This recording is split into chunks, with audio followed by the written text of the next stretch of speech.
കുവൈറ്റിൽ തീപിടുത്തത്തിൽ മരിച്ച 45 പേരും ഇന്ത്യക്കാരാണ്. 3 പേർ ഫിലിപ്പീൻ സ്വദേശികൾ. ഒരാളെ തിരിച്ചറിഞ്ഞിട്ടില്ല. മരിച്ച 19 മലയാളികളെ തിരിച്ചറിഞ്ഞിട്ടുണ്ട്. 5 പേർ തമിഴ്നാട് സ്വദേശികളാണ്. ഇന്ത്യക്കാരുടെ മൃതദേഹം നാട്ടിലെത്തിക്കാൻ വിമാനം തയ്യാറാക്കി നിർത്താൻ കുവൈറ്റ് ആഭ്യന്തരമന്ത്രി നിർദ്ദേശം നൽകിയിട്ടുണ്ട്. സുരേഷ് വെള്ളിമുറ്റം ചേരുന്നു വിവരങ്ങൾ നൽകാൻ. സുരേഷ്, 24 മലയാളികൾ എന്ന സ്ഥിരീകരണമാണ് ഇതുവരെയുള്ളത്. 19 പേരെ തിരിച്ചറിയാൻ കഴിഞ്ഞിട്ടുണ്ട് എന്ന വിവരവും നേരത്തെ സുരേഷ് പങ്കുവച്ചു. പുതിയ അപ്ഡേറ്റ്സ് എന്താണ്? ഉടൻ തന്നെ മറ്റ് സങ്കീർണങ്ങളൊന്നും ഇല്ലാതെ മൃതദേഹം നടപടിക്രമങ്ങൾ പൂർത്തിയാക്കി എത്തിക്കാനുള്ള വിവരങ്ങൾ ലഭിച്ചു തുടങ്ങിയിട്ടുണ്ടോ? ആഭ്യന്തരമന്ത്രിയുടെ ഇടപെടൽ എങ്ങനെ? പ്രജീഷ് ഈ സൂചിപ്പിച്ചതുപോലെ തന്നെ ഇനി 5 മലയാളികളെയാണ് തിരിച്ചറിയാനുള്ളത്.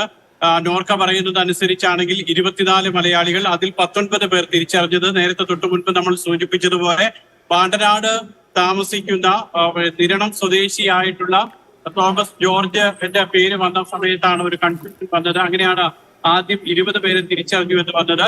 ഇപ്പോൾ 19 പേരെയാണ് എന്ന് അത് സ്ഥിരീകരിക്കുന്നുണ്ട്. ഏതായാലും 19 മലയാളികളെ തിരിച്ചറിഞ്ഞിട്ടുണ്ട്. 5 മലയാളികളെ കൂടി തിരിച്ചറിയാനുണ്ട്. അവരുടെ പേര് വിവരങ്ങൾ തിരിച്ചറിയാനുണ്ട്. അങ്ങനെയാണെങ്കിൽ 24 എന്ന് പറയുന്ന നോർക്ക പറഞ്ഞ അത്രയും ആളുകളുടെ കാര്യത്തിലേക്ക് വരും. അപ്പോഴും ഇനിയും മൃതദേഹങ്ങൾ, ആശുപത്രിയിലുള്ള മൃതദേഹങ്ങൾ തിരിച്ചറിയാനുണ്ട്. ഇതുവരെയുള്ള കണക്കനുസരിച്ച് മരിച്ചവരിൽ 45 പേരും ഇന്ത്യക്കാരാണ്. 3 ഫിലിപ്പൈൻ സ്വദേശികളും അതോടൊപ്പം ഒരു മൃതദേഹം കൂടി തിരിച്ചറിയാനുണ്ട്. അങ്ങനെയാണ് 49 എന്നുള്ള കണക്ക് പറയുന്നത്. പ്രധാനം ഈ ഘട്ടത്തിൽ എടുത്തു പറയേണ്ടത് മറ്റ് വ്യാപകമായിട്ടുള്ള തെരച്ചിൽ നടക്കുന്നുണ്ട്. തൊഴിലാളികളെ താമസിപ്പിച്ചിട്ടുള്ള കെട്ടിടങ്ങളിലെല്ലാം തന്നെ കുവൈറ്റ് ആഭ്യന്തര മന്ത്രാലയം വ്യാപകമായിട്ടുള്ള തെരച്ചിൽ നടത്തുന്നുണ്ട്. ഈ ദുരന്തത്തിന്റെ പശ്ചാത്തലത്തിൽ ഈ ദുരന്തം ഒരു കാരണമായും മനസ്സിലാക്കിക്കൊണ്ട് തന്നെയാണ് ഇത്തരത്തിലുള്ള ദുരന്തം ആവർത്തിക്കാതിരിക്കാൻ വേണ്ടിയിട്ടുള്ള തെരച്ചിൽ വ്യാപകമായി നടത്തുന്നുണ്ട്. കുവൈറ്റ് ആഭ്യന്തര മന്ത്രി തന്നെയാണ് ഈ തെരച്ചിലിന് നേരിട്ട് മുന്നോട്ട് വന്ന് പലയിടത്തും ഈ പരിശോധന നടത്തുന്ന സംഘത്തിനൊപ്പം ആഭ്യന്തരമന്ത്രിയും ഉണ്ട് എന്നുള്ളതാണ് എടുത്തു പറയേണ്ടത്. മരിച്ചവരുടെ മൃതദേഹം നാട്ടിലേക്ക് കൊണ്ടുവരുന്ന കാര്യത്തിൽ ഇന്ന് രാത്രിയോടുകൂടി അന്തിമ തീരുമാനമുണ്ടാകും. ആശുപത്രികളിലും അതോടൊപ്പം തന്നെ മറ്റു കൂടിക്കാഴ്ചകളൊക്കെ തന്നെ ഇപ്പോൾ ഇവിടെ എത്തിയിട്ടുള്ള കുവൈറ്റിൽ എത്തിയിട്ടുള്ള കീർത്തിവർദ്ധൻ സിംഗ് കേന്ദ്ര സഹമന്ത്രി പൂർത്തിയാക്കിയിട്ടുണ്ട്. വിദേശകാര്യ സഹമന്ത്രി പൂർത്തിയാക്കിയിട്ടുണ്ട്. ഇനി കുവൈറ്റ് അധികൃതരുമായുള്ള ചർച്ച മാത്രമാണ് ശേഷിക്കുന്നത്. ആ കൂടിക്കാഴ്ചകൾക്ക് ശേഷമായിരിക്കും മൃതദേഹം കൊണ്ടുപോകുന്ന കാര്യത്തിലുള്ള തീരുമാനം.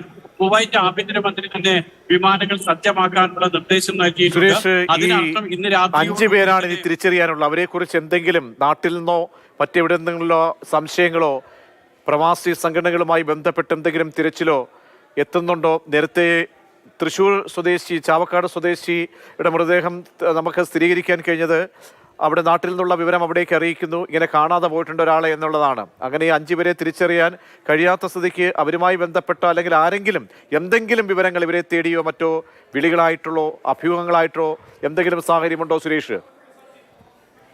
പ്രജീഷ്, ഈ 5 പേരുടെയും പേര് നമ്മുടെ കയ്യിലുണ്ട്. അതിൽ ഒരാള് എറണാകുളം സ്വദേശിയാണ്, ഒരാള് തിരുവനന്തപുരം സ്വദേശിയാണ്. ആ 2 പേരുകൾ നമ്മൾക്ക് ഇപ്പോൾ പറയാൻ കഴിയില്ല. കാരണം വളരെ കോമൺ ആയിട്ടുള്ള പേരാണ് ആ പേരുകൾ. അതുകൊണ്ട് തന്നെ അവരുടെ വീട്ടുപേര് കൂടി അറിഞ്ഞെങ്കിൽ മാത്രമേ നമുക്ക്, അല്ലെങ്കിൽ കൃത്യമായുള്ള താമസ സ്ഥലം അറിഞ്ഞെങ്കിൽ മാത്രമേ നമുക്കത് പറയാൻ കഴിയൂ. തിരുവനന്തപുരം സ്വദേശി ഒരാളുണ്ടെന്ന് അല്പം മുൻപ് അദ്ദേഹം മിസ്സിംഗ് ലിസ്റ്റിലായിരുന്നു ഉണ്ടായിരുന്നത്. പക്ഷേ നമ്മൾ നോർക്കയുടെ ലിസ്റ്റ് പരിശോധിച്ച് നോക്കുമ്പോൾ അതിൽ ആ ആളുടെ പേര് നമുക്ക് കാണാൻ കഴിയുന്നുണ്ട്. അതുപോലെ തന്നെയാണ് എറണാകുളം സ്വദേശിയുടെ മരണത്തിന്റെ കാര്യത്തിലും അങ്ങനെയുള്ള ശ്രമങ്ങൾ നടക്കുന്നുണ്ട്. ഏതായാലും ആ 5 പേരെയും നമുക്ക് പേരുകൾ നമ്മുടെ കയ്യിലുണ്ട്. മറ്റ് വിവരങ്ങൾ ലഭിക്കാത്തത് കൊണ്ടാണ് നമ്മളത് പറയാത്തത്. ആ വിവരങ്ങൾ കൂടി നമുക്ക് അല്പസമയത്തിനകം തന്നെ ലഭ്യമാക്കാൻ കഴിയുമെന്നാണ് പ്രതീക്ഷിക്കുന്നത്. അങ്ങനെയാണെങ്കിൽ അല്പസമയത്തിനകം തന്നെ നമുക്ക് എല്ലാ മലയാളികളുടെയും പേര് വിവരങ്ങൾ കൃത്യമായിട്ട് നമുക്ക് നൽകാനും കഴിയും. ഏതായാലും ഈ ആരോഗ്യമന്ത്രി വീണ ജോർജിന്റെ ഇങ്ങോട്ടുള്ള വരവിന്റെ ഏറ്റവും പ്രധാനപ്പെട്ട ലക്ഷ്യം മൃതദേഹങ്ങൾ നാട്ടിലേക്ക് കൊണ്ടുപോകുന്നതിനേക്കാൾ ഇവിടെ അതീവ ഗുരുതരാവസ്ഥയിൽ കഴിയുന്ന 9 പേരും മറ്റ് ചികിത്സയായി കഴിയുന്ന 18 പേരും അങ്ങനെ 27 പേര് ആശുപത്രികളിൽ കഴിയുന്നുണ്ട് മലയാളികൾ. അപ്പോൾ അവരുടെ ഒക്കെ ചികിത്സാ നടപടികൾ വേഗത്തിലാക്കുക. ഇനി ആർക്കെങ്കിലും ഇതൊക്കെ ചികിത്സയ്ക്ക് വേണ്ടി നാട്ടിലേക്ക് കൊണ്ടുപോകേണ്ട എയർ ആംബുലൻസോ മറ്റ് സൗകര്യങ്ങളോ വേണമെങ്കിൽ അതിനുള്ള സൗകര്യങ്ങൾ ഒരുക്കുക. അങ്ങനെയുള്ള നടപടികളായിരിക്കും ഇവിടെ ആരോഗ്യമന്ത്രി വീണ ജോർജ് എത്തിയതിനു ശേഷം ഏകീകരിപ്പിക്കുക. അതോടൊപ്പം തന്നെ മൃതദേഹം കൊണ്ടുപോകാനുള്ള നടപടികൾക്കൊക്കെ തന്നെ ഇപ്പോൾ വിദേശകാര്യ സഹമന്ത്രിയുടെ നേതൃത്വത്തിൽ അതിന്റെ നടപടികളും പുരോഗമിക്കുന്നുണ്ട്. മരിച്ചവരെ നാട്ടിലെത്തിക്കുക, മൃതദേഹം നാട്ടിലെത്തിക്കുക, ഇവിടെ ചികിത്സ ആവശ്യമായിട്ടുള്ള നാട്ടിൽ എല്ലാവരും കാത്തിരിക്കുന്നത് ഈ മരണപ്പെട്ട ആളുകളുടെ മൃതദേഹം എത്രയും പെട്ടെന്ന് നാട്ടിലേക്ക് എത്തിക്കുക എന്നുള്ളതാണ്. നമുക്ക് മറ്റ് സങ്കീർണകളും നൂലാമാലകളൊന്നും ഇല്ല എങ്കിൽ, കാരണം ഇനി 4-5 പേരുടെ മൃതദേഹം തിരിച്ചറിയാൻ ഉണ്ട്, അത് പെട്ടെന്ന് തന്നെ സാധ്യമാകും എന്നുള്ളതുകൂടി ആണെങ്കിൽ എല്ലാവരുടെയും മൃതദേഹങ്ങൾ ഒരുമിച്ച് തന്നെ നാട്ടിലേക്ക് എത്തിക്കാനുള്ള സൗകര്യം, അതിന് ഏകദേശം ഒരു കണക്കനുസരിച്ച്, സൂചന അനുസരിച്ച് എത്ര സമയമൊക്കെ എടുത്തേക്കാം?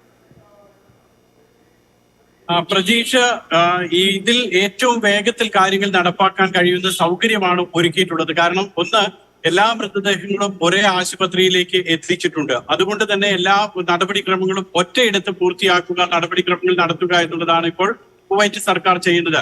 പോലീസിന്റെയും സിവിൽ ഡിഫൻസിന്റെയും മറ്റ് തരത്തിലുള്ള കമ്പനിയുടെ ഭാഗത്തു നിന്നുള്ള നടപടിക്രമങ്ങൾ, അങ്ങനെ എല്ലാ നടപടിക്രമങ്ങളും, വിദേശകാര്യ മന്ത്രാലയത്തിന്റെ നടപടിക്രമങ്ങൾ അടക്കം എല്ലാ നടപടിക്രമങ്ങളും ഒരേ സ്ഥലത്തു നിന്ന് പൂർത്തിയാക്കുക, ഒരേ സ്ഥലത്തു നിന്ന് മൃതദേഹം നേരിട്ട് ഈ പറയുന്ന സൈനിക വിമാനത്തിലേക്ക് കൊണ്ടുപോകുക. അങ്ങനെയാണ് ഇപ്പോൾ ഏകദേശം ഒരു ധാരണ എത്തിയിട്ടുള്ളത്. അതുകൊണ്ട് തന്നെ നടപടിക്രമങ്ങൾ വേഗത്തിൽ പൂർത്തിയാക്കാൻ കഴിയും. നാളെ പൊതു അവധി ആയതുകൊണ്ട് തന്നെ അതിലേക്കൊന്നും കാര്യങ്ങൾ കടക്കാതെ വേഗത്തിൽ ഇന്ന് രാത്രി തന്നെ ഇതെല്ലാം തന്നെ പൂർത്തിയാക്കുക എന്നുള്ളതാണ് ഇപ്പോൾ ലക്ഷ്യം വെക്കുന്നത്. കീർത്തിവർദ്ധൻ സിംഗിനോടൊക്കെ സംസാരിക്കുമ്പോൾ എല്ലാം നേരിട്ട് ഡൽഹിയിലേക്ക് കൊണ്ടുപോകുകയും അവിടെ നിന്നും മറ്റ് ആഭ്യന്തര വിമാനങ്ങളിൽ അതത് സംസ്ഥാനങ്ങളിലേക്ക് കൊണ്ടുപോകുകയും എന്നുള്ളതാണ് ഇപ്പോൾ മുന്നിലുള്ള ഒരു ധാരണ. ആ രീതിയിലാണ് കാര്യങ്ങളൊക്കെ തന്നെ പോകുന്നത്. ഏതായാലും ഇന്ന് അർദ്ധരാത്രിയോട് കൂടി തന്നെ മൃതദേഹം കൊണ്ടുപോകാൻ കഴിയുമെന്നുള്ള വിധത്തിലാണ് അദ്ദേഹം സംസാരിക്കുന്നത്. സുരേഷ്, ഈ ആശുപത്രിയിലുള്ള ആളുകളുടെ എത്ര പേരാണ് കൃത്യമായിട്ട് അവിടെ ഉള്ളത്? അവരൊക്കെ ഏതൊക്കെ ആശുപത്രിയിലാണ് ഉള്ളത്? അങ്ങനെയുള്ള ഡീറ്റെയിൽസ്, ഇപ്പോഴവർക്ക് ഏറ്റിരിക്കുന്ന പൊള്ളലിൻ്റെ ഗുരുതരാവസ്ഥ, അല്ലെങ്കിൽ എത്ര ശതമാനം പൊള്ളൽ ഏറ്റിട്ടുണ്ട്, അല്ലാതെ അപകടം പറ്റിയവരാണോ? അങ്ങനെ ആശുപത്രിയിൽ നിന്ന് നമുക്ക് മലയാളികളുമായി ബന്ധപ്പെട്ട വിവരങ്ങൾ എങ്ങനെയാണ് സ്ഥിരീകരിക്കാൻ കഴിയുന്നത്? 5 ആശുപത്രികളിലായിട്ടാണ് പ്രജീഷ് മലയാളികൾ കഴിയുന്നത്. ആ 5 ആശുപത്രികളിൽ ഏറ്റവും അധികം പേർ, 10 പേർ കഴിയുന്നത് ഒരേ ആശുപത്രിയിലാണ്. ഇവിടെ വെച്ചു അതിൽ തന്നെയാണ് ഈ മെഡിക്കൽ ICU വേണ്ട ആളുകളും തീവ്രപരിചരണ വിഭാഗത്തിലൊക്കെ ആളുകൾ കഴിയുന്നത്. അതുകൊണ്ട് തന്നെ കൃത്യമായി അവരുടെ ചികിത്സാ സൗകര്യങ്ങളും ഒക്കെ തന്നെ കൃത്യമായിട്ടുള്ള ഒരു ഏകീകരണമുണ്ട്. 5 ആശുപത്രികളിലായിട്ട് കഴിയുന്ന ആളുകളുടെ പട്ടിക ഞാൻ അല്പസമയത്തിനകം തന്നെ പറയാം. ഏറ്റവും കൂടുതൽ കഴിയുന്ന ആളുകൾ കഴിയുന്നത് 10 പേർ കഴിയുന്ന ആശുപത്രി, അതേപോലെ തന്നെ 7 പേർ വീതം 2 ആശുപത്രികളിലായിട്ട് കഴിയുന്നുണ്ട്. ഒരാൾ കഴിയുന്ന ഒരു ആശുപത്രിയുണ്ട്. ഇങ്ങനെ 5 ആശുപത്രികളിലായിട്ടാണ് ഇവരെല്ലാവരും തന്നെ കഴിയുന്നത് ഇപ്പോൾ. എന്തായാലും ആരോഗ്യമന്ത്രി വൈകിട്ടോടി എത്തുന്നു. അങ്ങനെ എത്തുമ്പോൾ കുറച്ചുകൂടി ഔദ്യോഗികമായി തന്നെ കാര്യങ്ങൾ ഏകോപനം വരും. ഒപ്പം സുരേഷ് പറഞ്ഞതുപോലെ നമുക്കെന്തായാലും ഈ പൊള്ളൽ നല്ല രീതിയിൽ ഏറ്റ ആളുകളൊക്കെ തിരിച്ചറിയുക എന്നത് വളരെ പ്രയാസപ്പെട്ട കാര്യമാണ്. അപ്പോൾ അവർ ഐഡൻറ്റിഫൈ ചെയ്യുക എന്നുള്ളത്, അവരുമായി ബന്ധപ്പെട്ട് ഇപ്പോൾ പേരുവിവരങ്ങൾ നമ്മുടെ കയ്യിലുണ്ടത് കൊടുക്കാൻ കഴിയില്ല. എങ്കിൽ കൂടിയും അവരെ തിരിച്ചറിയാൻ തക്ക രീതിയിലുള്ള ആളുകളൊക്കെ, അല്ലെങ്കിൽ അങ്ങനെ ഒരു അധിക സമയമില്ലാതെ തന്നെ ആ പേരുവിവരങ്ങളും അറിയാൻ കഴിയുമെന്നാണോ മനസ്സിലാക്കുന്നത് സുരേഷ്? അങ്ങനെ തന്നെയാണ്. കാരണം ഇനിയിപ്പോ കൃത്യമായിട്ട് ഒരു മൃതദേഹം മാത്രമാണ് ഇപ്പോൾ ആ വിധത്തിൽ ഒട്ടും തിരിച്ചറിയാൻ കഴിയാത്ത വിധത്തിലുള്ളത്. മറ്റു മൃതദേഹങ്ങളൊക്കെ തന്നെ ഏതാണ്ട് തിരിച്ചറിയാൻ കഴിഞ്ഞിട്ടുമുണ്ട്. അതുകൊണ്ട് തന്നെ ആ തിരിച്ചറിയൽ നടപടികൾ, അല്ലെങ്കിൽ ഈ DNA പരിശോധന നടപടികളിലൊക്കെ അത് വളരെ 1-2 മൃതദേഹത്തിനൊക്കെ വേണ്ടി മാത്രമേ അങ്ങനെയുള്ള നടപടികളിലേക്ക് വേണ്ടി മാറ്റി വെക്കേണ്ടി വരികയുള്ളൂ. അങ്ങനെയാണെങ്കിൽ ആ മൃതദേഹങ്ങൾ ഇവിടെ മോർച്ചറിയിൽ, ആശുപത്രിയിൽ സൂക്ഷിച്ചതിന് ശേഷം മറ്റ് മൃതദേഹങ്ങൾ നാട്ടിലേക്ക് അയക്കുക. അതാണ് ഇപ്പോൾ അധികൃതർ മുന്നിൽ കാണുന്ന ഒരു തീരുമാനം. അതിനനുസരിച്ചാണ് ഇപ്പോൾ മുന്നോട്ട് പോകുകയും ചെയ്യുന്നത്. അതോടൊപ്പം തന്നെയാണ് ആശുപത്രിയിൽ കഴിയുന്ന അവരുടെ കാര്യത്തിൽ വീണ ജോർജ് എത്തിയതിനു ശേഷമായിരിക്കും ഈ ആശുപത്രിയിൽ കഴിയുന്ന ആളുകളെ നാട്ടിലേക്ക് കൊണ്ടുവരുന്ന കാര്യത്തിൽ, ഈ വിദഗ്ധ ചികിത്സയ്ക്ക് വേണ്ടി നാട്ടിലേക്ക് കൊണ്ടുവരുന്ന കാര്യത്തിൽ ഒരു തീരുമാനം ഉണ്ടാക്കുക. കാരണം ഇവിടെയുള്ള ആരോഗ്യ വകുപ്പും ഒക്കെ ആയി വീണ ജോർജ് സംസാരിക്കും. ഏറ്റവും അധികം പേർക്ക് വിദഗ്ധ ചികിത്സ വേണ്ടിവെന്ന് ചികിത്സയിൽ കഴിയുന്ന ആളുകൾ മലയാളികളാണ് താനും. അപ്പോൾ അവരെ നാട്ടിലേക്ക് കൊണ്ടുവരാൻ വേണ്ടിയിട്ടുള്ള ശ്രമങ്ങൾ കൂടി നടക്കുന്നുമുണ്ട്. സുരേഷ്, നേരത്തെ ആന്റോ ആന്റണി MP ഈ കമ്പനി ഉടമസ്ഥരുമായിട്ട് ബന്ധപ്പെടുമ്പോൾ എല്ലാ സഹായങ്ങളും നൽകും, മരിച്ചവരുടെ കുടുംബങ്ങൾക്കുള്ള ധനസഹായം എന്നൊക്കെ പറയുന്നുണ്ട്. ഈ കമ്പനിയുമായി ബന്ധപ്പെട്ടിപ്പോൾ അവർക്കെതിരെ നടപടിയൊക്കെ സ്വീകരിക്കുന്ന ഒരു സാഹചര്യമുണ്ട്. അതിനോടനുബന്ധിച്ച് തന്നെ കുവൈറ്റ് സർക്കാരും ഇത് വലിയൊരു ദുരന്തമായി തന്നെ ജാഗ്രതയോടുകൂടി മുന്നോട്ട് കൊണ്ടുപോകുന്നുണ്ട്. തിരുത്തൽ നടപടികൾ, ഇതിൻ്റെ മോണിറ്ററിംഗ്, അത് മറ്റ് ലേബർ ക്യാമ്പുകളിലൊക്കെയുള്ള പരിശോധന, അതൊക്കെ ഈ നമ്മുടെ വിദേശകാര്യ മന്ത്രി കൂടി ആ രാഷ്ട്രത്തിലേക്ക് എത്തുകയാണ്. അപ്പോൾ എത്രത്തോളം ജാഗ്രതയോടുകൂടി ഇക്കാര്യങ്ങളൊക്കെ മുന്നോട്ട് പോകുന്നുണ്ട് അവിടുത്തെ സർക്കാർ കൂടി? തീർച്ചയായും പ്രജേഷ്, അതിന് തൊട്ടു മുൻപ് ഞാൻ നേരത്തെ പറഞ്ഞ ഈ ആശുപത്രിയുടെ കാര്യങ്ങൾ ചോദിച്ചിരുന്നില്ല. ആശുപത്രിയിൽ കഴിയുന്നത് അൽ അദാൻ ആശുപത്രിയിലാണ് ഞാൻ പറഞ്ഞ 10 പേർ കഴിയുന്നത്. തോമസ് ജോസഫ്, പിന്നീട് പ്രിസൺ എന്ന് പറയുന്ന അദ്ദേഹം MCUവിലാണ് കഴിയുന്നത്. റഷീദ്, ജോയൽ വാർഡ് നമ്പർ 20-ലാണ് അതേ ആശുപത്രിയിൽ കഴിയുന്നത്. ശ്രീനിവാസ് വാർഡ് നമ്പർ 20-ൽ കഴിയുന്നുണ്ട്. അലക്സ് വാർഡ് നമ്പർ 22-ലാണ്. ആനന്ദ് കഴിയുന്നത് വാർഡ് നമ്പർ 5-ൽ കഴിയുന്നുണ്ട് അതേ ആശുപത്രിയിൽ. പിന്നീട് സാബിർ 22-ാമത്തെ വാർഡില്, Tahir ward number 20, Praveen Raju ward number 18. ഇങ്ങനെ 10 മലയാളികളാണ് അൽ അദാൻ ആശുപത്രിയിൽ കഴിയുന്നവരുടെ കൂട്ടത്തിലുള്ളത്. മുബാറക് ആശുപത്രിയിൽ കഴിയുന്നത് 7 പേരാണ് ചികിത്സയിൽ കഴിയുന്നത്.